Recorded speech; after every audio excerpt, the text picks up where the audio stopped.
Dito sa Papa Dudut Stories, ikaw ay hindi nag-iisa.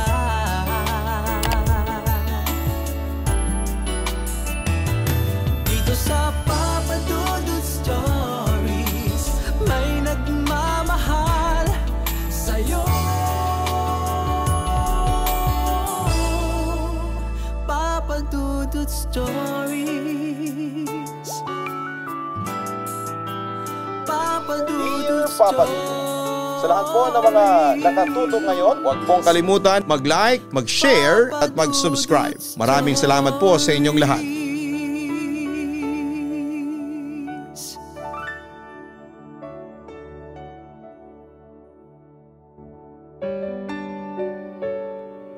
Isang magandang gabi sa inyong lahat at sa lahat ng bumubuo ng inyong napakagandang programa sa YouTube. Ako si Ritasha, nasa late 20s na ngayon at dito ako nakatira sa Balintawak, Quezon City. Isa akong transgender woman na lumaki sa ibang bansa. Particularly sa Canada at 15 years old pa lamang ako noon ay nag-undergo na ako ng gender change. Pagkatapos ko mag-undergo sa gender affirming surgery ay bumalik kami ng Pilipinas after 2 years at dito na ako nagpatuloy ng pag-aaral ng senior high school. Hindi ko alam noon na doon na pala magbabago noon ang buhay ko. Papadudot, sa totoo lang ay hindi talaga ako naniniwala sa paranormal, lalo na sa mga pagsapi o sinasaniba ng masasamang espiritu. Not until makasaksi ako ng isang pangyayari na siyang nagpakilabot ng husto sa akin. Grade 11 ako noon, hindi ko nababanggitin ang school ko sa Cavite. Nasa room ako noon nang mapansin ko ang isa kong kaklase na itago na lang natin sa pangalang Maika. Nagtataka ako sa kaklase kong yon na parang masama ang pakiramdam. Na naka-ob lamang sa desk niya. At dahil close ko naman si Maika, kaya naman nilapitan ko siya. Maika, may masakit ba sa'yo? Gusto mo na alalayan kita papunta sa klinik? Tanong ko sa kanya. Pero hindi siya sumagot. Alam kong hindi siya natutulog kasi parang narinig ko siya na may binulong pa na kung ano pero hindi ko maintindihan. Napansin din siya ng iba naming kaklase at katulad ko ay tinanong din siya ng mga ito kung ayos lang ba siya. Hindi pa rin sumagot si Maika as if wala siyang narinig. Hanggang sa dumating na nga yung prof namin. Ganon pa rin siya at kinausap na siya ng professor pero hindi pa rin siya sumasagot. Pero mamayang kaunti papadudot ay bigla na lang siyang nanigas at tumirik ang kanyang mga mata. Akala namin ay ine-epilepsy siya kaya agad namin siyang dinala sa klinik. At binuhat na nga siya ng mga kaklase kong lalaki. Pero laking gulat namin nang magwala na siya noon pero maya-maya ay may hiningi siya. Kape at tsokolate. Ang weird nga eh. Pero ako nang nag-provide ng request niya. Patakbo akong bumili noon sa cafeteria ng isang cup ng kape at isang chocolate bar. Agad kong ibinigay yon kay Maika pero laking gulat namin dahil ang init-init ng kape. Pero saglit lang niyang ininom yon. As in bottoms up.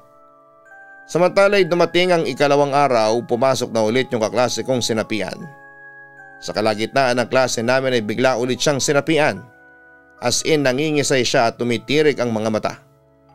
Pero hindi lang siya. Pati yung kaklase kong babae na sina Vien at Amory ay ganun din ang nangyari.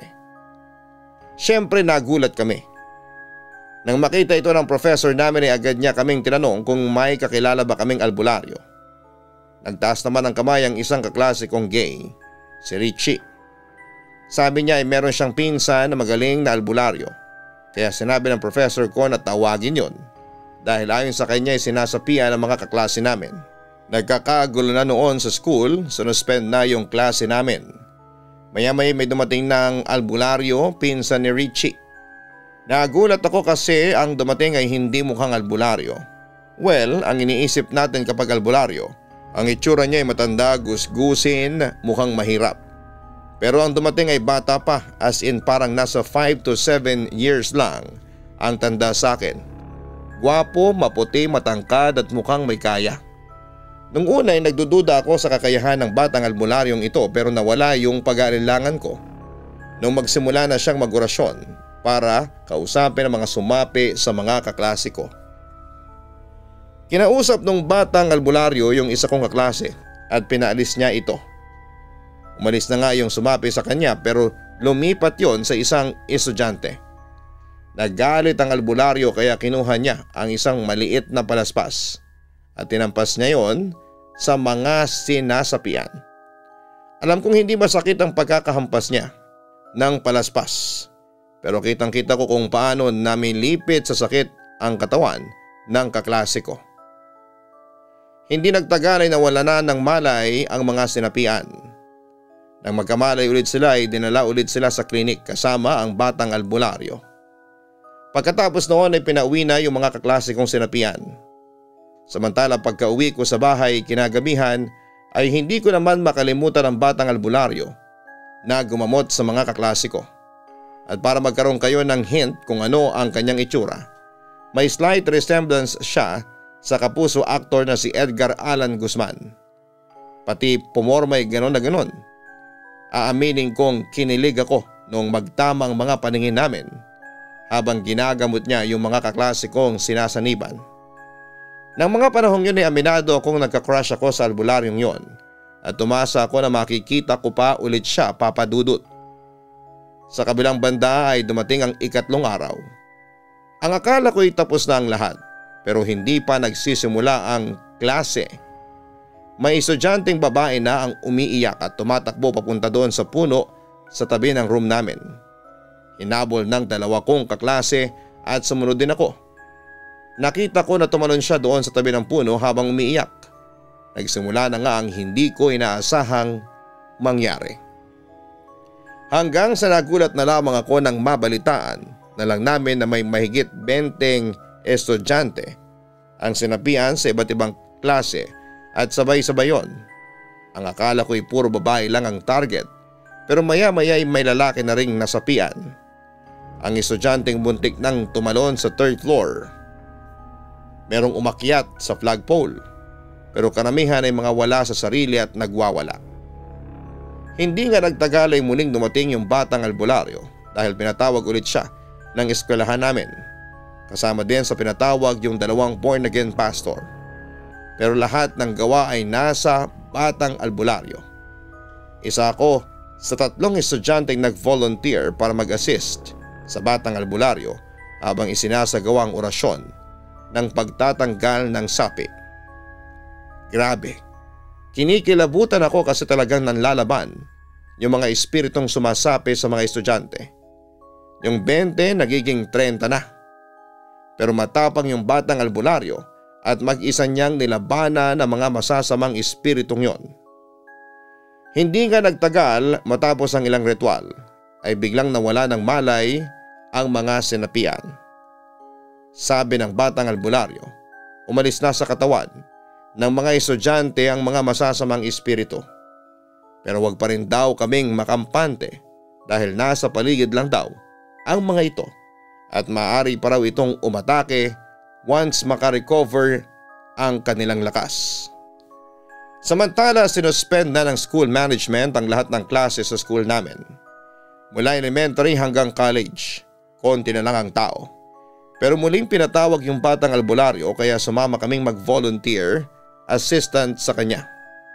Umakyat kami sa 3rd floor. Nakita namin sa isang room yung 2 kong teacher. Yung janitor at yung estudyanteng kapitbahay namin at yung kabatch kong sakristan na nasa sahig at hawak yung babaeng sinasapian. Pinatulong nila kaming 3, volunteer assistants.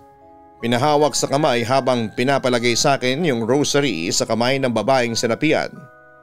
Pero habang nilalagay niya yon, bigla na lang niya akong sinigawan at tinitigan at minura pa. Papa Dudut, sobra akong kinilabutan kasi pulang-pulang mata at iba ang boses niya kaya medyo natakot ako.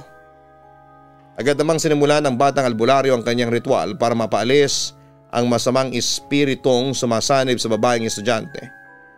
Siguro yung mga 10 minuto ding nakipagbuno ang batang albularyo sa espiritong yon hanggang sa nawala na ng malay ang estudyante. Sabi ng albularyo, umalis na raw ang masamang espiritong sumasanib sa batang estudyante. Hindi nga nagtagal ay dumating na din yung tatay ng babae. Basta daming basbas ang ginawa ng batang albularyo doon kasi yun daw ang leader. At doon nga namin nalaman na kaya pala sila nagalit kasi binato yung puno na tinitirhan nila. Binato yun ng isa sa kabatchmate namin. Puno ng mangga yun. Katabi lang ng room namin yon. Yung 2 kapatid ng babae nang bumato ng puno ay sinapian din sa school. At para tuluyang mawala ng pagsanib sa mga estudyante, ay nagsaboy ng asin at nag-alay ng itlog ang batang albularyo. Tapos noon ay dinala na namin sa klinik yung babae, pero habang binubuhat namin ay sobrang bigat ng babae. Mga 5 to 6 kami nagbuhat noon, pero ang bigat talaga. Hanggang sa muling nagkamalay ang estudyante at doon pa lang kami nakahinga ng maluwag dahil normal ulit ang estudyante. Samantala nang pauwi na ako ay nagulat ako nang lapitan ako ng batang albularyo. "Salamat at tinulungan mo ako kanina," ang sabi niya sa akin. Nakaramdam naman ako ng kilig. "Wala yun. Masaya akong nakatulong sa iyo. At saka kami pa nga ang dapat magpasalamat sa iyo kasi napigilan mo yung mga pagsanib ng mga masasamang espiritu sa mga estudyante rito sa amin," ang sabi ko naman sa kanya. "Ano nga palang pangalan mo?" Curious niyang tanong sa akin. "Richard talaga ang pangalan ko nung lalaki pa ako, pero Ritasha na ang tawag sa akin ngayon. Isa akong transgender woman," sagot ko. "Nice to meet you, Ritasha," sabi naman niya sa akin. "Ikaw, anong pangalan mo?" Ako naman ang nagtanong sa kanya. "Rod," pakilala niya sa akin. Pagkatapos doon ay sabay na kaming lumabas ng school. Nagkwentuhan kaming dalawa at doon ko nalaman na part-time lang pala niya ang pagiging albularyo dahil meron talaga siyang home-based na work. At lolo daw niya ang albularyo pero bago daw ito mamatay ay sa kanya daw ipinasa ang kakayahan nito. Noong time na yon ay magta3 taon na siyang albularyo at naikwento nga niya sa akin na marami na raw siyang na-encounter na mga sinapian at mga biktima ng kulam at barang. Na daw yon ay napagaling niya. "Ang galing mo naman," ang wika ko sa kanya na may paghanga. "Hindi ko magagawa yon kung walang tulong ng Panginoon. Alam mo, pagkatapos ng bawat pagpapagaling ko sa mga tao ay pumupunta ako ng simbahan para magdasal at magpasalamat sa Diyos kasi hindi niya ako pinabayaan. Inililigtas niya ako palagi laban sa mga masasamang espiritu at kampo ng kadiliman," ang sabi ni Rod sa akin. Dagdag pa niya, bago siya umuwi ay dadaan ulit siya ng simbahan para magdasal. At yun nga, papadudot, doon na nagsimula ang lahat. Madalas na kaming pagtagpuin ng tadhana hanggang sa naging magkaibigan na nga kami. Hindi nagtagal ay nagkaroon na rin kami ng komunikasyon hanggang sa nagising na lamang ako na in love na pala kami sa isa't isa. Papadudot, to make the story short ay nagkaroon kami ng relasyon ng batang albularyong si Rod. At tumagal yun ng halos 5 taon. Yes, ng time na yon ay hindi ko na ikinakahiya na may jowa akong albularyo. At saka hindi naman basta-basta albularyo lang si Rod. Nakatapos siya ng pag-aaral. May maayos din siyang work. Although paminsan-minsan ay nagkakaroon siya ng problemang pinansyal. Sabi niya sa akin, yun daw ang kapalit ng kanyang kakayahan. Ganun pa man ay hindi naging hadlang ang pera para magkaroon kami ng maayos na relasyon. Hanggang sa nalipad si Rod sa Cebu para samahan ang kanyang mga magulang na noon ay parehong may sakit. Pinayagan ko siya kasi naiintindihan ko naman ang kalagayan niya. Pero nang umalis na siya ay hindi ako mapakali. Gusto ko kasing palagi ko siyang kasama. Dumating ang Christmas vacation, nagpaalam ako sa mga magulang ko na pupunta ako ng Cebu para bisitahin ang boyfriend ko. Pumayag naman sila. Agad naman akong lumipad papunta ng Cebu gamit ang naipon kong pera. At yun nga, papadudot, dumating ang Pasko at bagong taon na magkasama kami ni Rod. Pinakilala na rin niya ako sa kanyang pamilya at kahit na transgender ako, ay tanggap naman ako ng mga magulang niya. Nagpasalamat pa nga sila sa akin kasi minahal at tinanggap ko si Rod. Ngunit pagkatapos ng New Year ay bumalik ulit ako sa Cavite para tapusin ang semester. At nang matapos ko yon ay bumalik ako ng Cebu at doon ay nag-decide na kami ni Rod na magsama na kami sa isang bahay. Papa Dudut, hindi ko lubos masukat ang ligayang aking naranasan sa tuwing magkasama kami ni Rod. He is so nice, loving and thoughtful. Very supportive din siya sa pag-aaral ko. He also decided na I really need to go back and finish my school. Sinunod ko siya, Papa Dudut, at hindi nagtagal ay nakapagtapos din ako ng pag-aaral sa kursong Education Major in Math. At dahil ito ang inspirasyong ibinigay sa akin ng jowa kong albularyo na si Rod, I'm very thankful for having him in my life. Hanggang sa makapagtrabaho pa rin po ako ng full-time as call center agent dito sa Sitel. And everything has changed. Na-feel ko na nag-iba na ang lifestyle ko. Every sahod po ay party-party po kami ng mga ka-teammate ko at hindi ko alam na nababaliwala ko na po si Rod. Hanggang sa pantong na nagsabi na siya sa akin na he is already emotionally beaten, na kinalimutan ko na siya. Agad naman akong tumutol at sinabi ko sa kanya na kaya ko lang nagawa yon kasi noong nag-aaral pa ako ay hindi ko naranasan ang pumunta nga ng bar, mag-inom at gumala. In-enjoy ko lang ang aking buhay since naging mahirap din ang pinagdaanan kong mga pagsubok nung nag-aaral pa lamang ako. Yes, I admitted na nabaliwala ko na siya.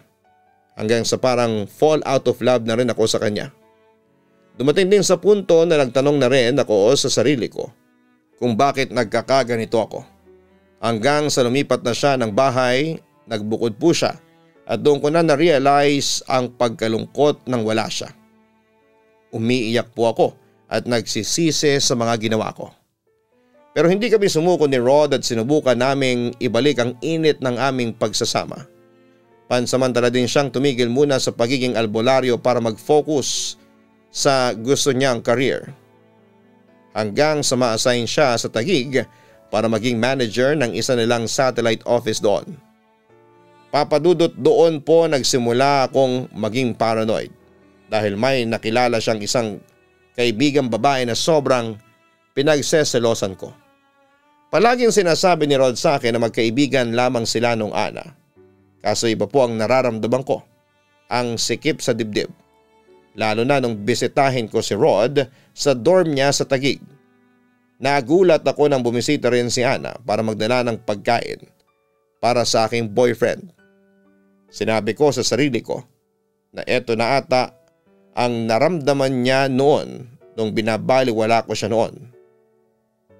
At oo, every time we've talked about my feelings, he is always diverting the topic from the past. At lagi pa akong nagigilty. Sabi ko sa kanya, please wag nang i-recall ang nakalipas na. Ngayon ay alam ko na kung paano masaktan at baliwalain. Hanggang sa nag-aaway na kami lagi every week. Minsan everyday na dahil sa pagsiselos ko sa bago niyang kaibigan. Umantong na rin sa sinasaktan ko siya, hinahampas ko na siya. At hindi ko na kasi mapigilan ang sarili ko. Alam ko na mahal pa rin ako ni Rod dahil sa mga ginagawa ko kung ibang tao po yun. Malamang ay iniwanan ako. Pero hindi kasi dahil nandyan pa rin siya. Samantala pinag-usapan po namin ng bagay-bagay bakit ako naging ganito at bakit parang nagiba na ang priority niya. At ang sabi niya ay gusto na raw niya ng space at time out muna kami. Papa Dudut, noong sinabi niya yon ay parang gumuho ang aking mundo. Hindi ko alam kung ano ang magiging reaction ko at parang tumigil ang mundo ko. Ang sabi ko ay hindi at ayaw ko. Hindi ko alam ang gagawin ko kapag wala ka na. Pero ininsist niya sa akin na kailangan niya ng break dahil sa pagiging pabigat na ako sa kanya. Marami na siyang iniisip sa mga kapatid niya, mga magulang niyang may sakit at work niya. At ako pa, kaso ang dami-dami ko daw demand kaya napapagod na raw siya. Ang demand ko lang naman sa kanya na sana'y mag-message lamang siya everyday ng mga emotion. Ayaw ko kasing makareceive ng messages na wala man lang titles of endearment. Para sa akin kasi parang galit ka kung hindi mo lalagyan ng pangalan man lang ang message mo. At syempre nagtatanong ako ng iba pag hindi ako kontento sa mga sagot niya na nagiging dahilan para mairita siya sa akin. Kaya ayon nagsisimula na naman kaming mag-argue hanggang sa mag-away na naman kami. Minsan Papa Dudut iniisip ko na ako nga siguro ang may mali. Kaso I know na parang nagiging selfish na ako. Ayoko kasing makipagkaibigan siya sa mga kagaya namin dahil prone po yun sa mga gala-gala. At ayoko maranasan niya yung naranasan ko before. Napupunta sa mga iba't ibang bar dahil sa mga invite ng mga friends. At hanggang sa humantong na nakikipag-kiss na ako sa bar dala ng kalasingan. Iniisip ko na tama nga siya. I'm being hunted with my own shadow. Na ayaw kong gawin niya yung mga ginawa ko. Natatakot po akong magawa niya yon. Ang sabi naman niya ako lang daw ang mahal niya at wala na siyang makikitang katulad ko at nagiging masaya naman ako. Kaso he really needs to have break. Sinabi pa niya kung gusto ko daw siyang makitang umasenso sa buhay, syempre ang sagot ko'y oo. At yun, nag-usap kami na kung pwede wag siyang makalimot na mag-message sa akin. Masaya na ako ng ganon. Kaso Papa Dudut na inis na naman ako nung sinabi niya na wag daw muna kaming mag-sex. Para sa akin ay napakahirap noon. Pero wala akong magagawa na kapag promise na rin ako sa kanya na hindi ko na muna siya gagambalain. Gusto ko naman siyang makapag-focus sa kanyang trabaho kaso ay napapraning po talaga ako. Every time I message him pero wala na akong nare-receive na reply. Tapos lately naghahanap na siya ng bahay dahil lilipat na siya. Kaso ang masaklap noon ay kapitbahay niya si Ana kaya nagselos na naman ako ng sobra. Bakit kailangan pa niyang lumipat para lang maging kapitbahay ang babaeng yon? It's killing me so much. Hindi ko alam kung bakit. Kung this is the manner of his revenge on me. Pero super sakit na talaga ang bigat sa dibdib. Tapos sa tuwing nag-aaway kami, lagi na lang ako ang sinisisi at pagod na raw siya. Hanggang sa noon lang 1 taon ay naghiwalay na kami ni Rod. Hindi niya direktang inamin sa akin pero alam kong dahil yon kay Ana. Kahit na hindi niya aminin sa akin ay alam kong may relasyon na sila. Hanggang sa dumating ang araw na nakita ko na lamang sa kanyang Facebook profile na in a relationship na siya doon sa Anang yon. Samantala hindi na ako naghabol at ng gulo pagkaraang malaman kong may relasyon na nga sila, itong si Rod at si Ana.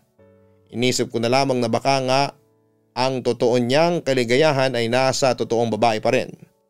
At saka baka gustong magkaanak din ni Rod para may mapasahan siya ng kanyang kapangyarihang balang araw.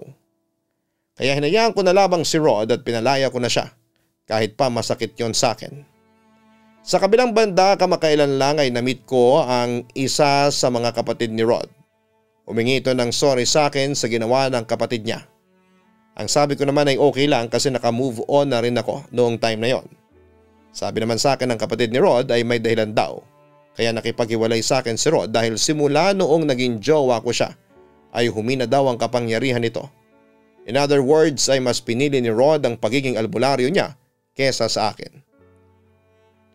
Sa ngayon Papa Dudut ay nabalitaan ko na lamang na bumalik na ulit sa pag-albularyo si Rod. Kasal na rin sila ni Ana at may isa na silang anak na lalaki. Ako naman eto may jowa na rin, hindi siya albularyo pero dati kong team leader sa work. Katulad ni Rod ay gwapo rin ang jowa ko at may pagkakahawig siya ng kaunti sa kapuso actor na si Jack Roberto. Hindi pa kami nagli-live-in sa ngayon pero papunta na kami doon. At masaya ako sa present boyfriend ko ngayon kasi ramdam na ramdam kong mahal niya talaga ako. Papa Dudut hanggang dito na lamang ang sulat ko. Maraming salamat, sana'y marinig ko ito sa inyong YouTube channel. God bless and more power. Lubos na gumagalang, Ritasha. Maraming salamat Ritasha sa pagbabahagi mo ng iyong totoong kwento ng kababalaghan at pag-ibig sa aming programa.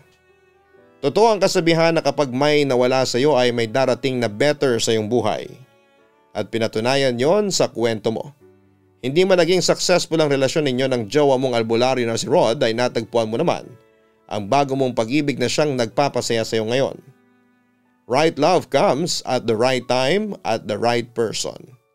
Kaya wag na wag kang mawawala ng pag-asa. Wag ka ring magmamadali dahil ibibigay yan sa iyo ng Diyos na ayon sa kanyang mga plano. And God's plans are always good. Yan ang palagi mong tatandaan. Hanapin ang Kaistorya YouTube channel para sa mga horror stories. Ganon din ang Gianna Vlogs para sa aming weekly family vlogs. Ang mga link po ng channels na yan ay nasa homepage ng channel na ito. Salamat po sa mga nakapag-subscribe na.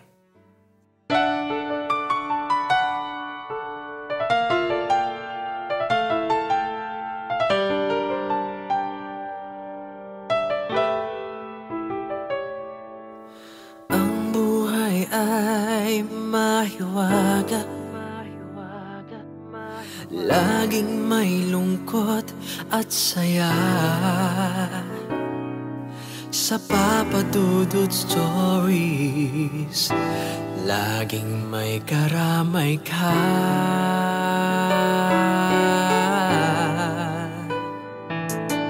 Mga problemang kay bigat, dito ay pakikinggan ka. Sa Papa Dudut Stories, kami ay iyong kasama. Dito sa Papa Dudut Stories, ikaw ay hindi nag-iisa.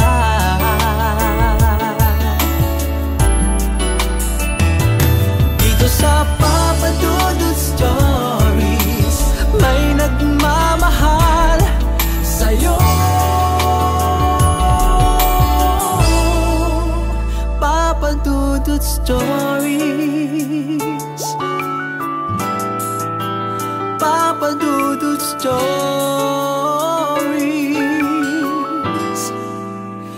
Papa Dudut Stories.